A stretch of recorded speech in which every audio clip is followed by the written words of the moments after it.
വിധിന്യായം പുറത്ത് വന്നിട്ടുണ്ട്, അത് വായിച്ചുകൊണ്ടിരിക്കുകയായിരുന്നു. വിധിന്യായം വായിക്കുമ്പോൾ തന്നെ അതിലൊരുപാട് സംശയങ്ങളാണ്. അതിൽ പ്രോസിക്യൂഷൻ പറയുന്ന ന്യായങ്ങൾ അപ്രീഷിയേറ്റ് ചെയ്യാൻ വിമ്മിഷ്ടപ്പെടുന്ന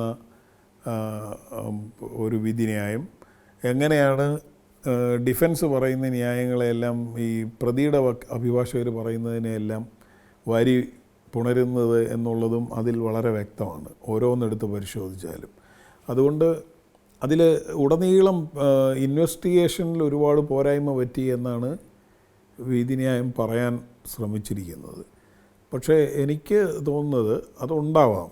പക്ഷേ അതിനേക്കാൾ എല്ലാം ഉപരി കോടതി അത് പരിഗണിച്ച രീതി, അത് വിധിന്യായം നമ്മൾ വായിക്കുമ്പം പ്രോസിക്യൂഷൻ്റെ പല തെളിവുകളെയും അവർ അപ്രീഷിയേറ്റ് ചെയ്യാൻ തയ്യാറായിരുന്നില്ല എന്നാണ് ഞാൻ വിചാരിക്കുന്നത്.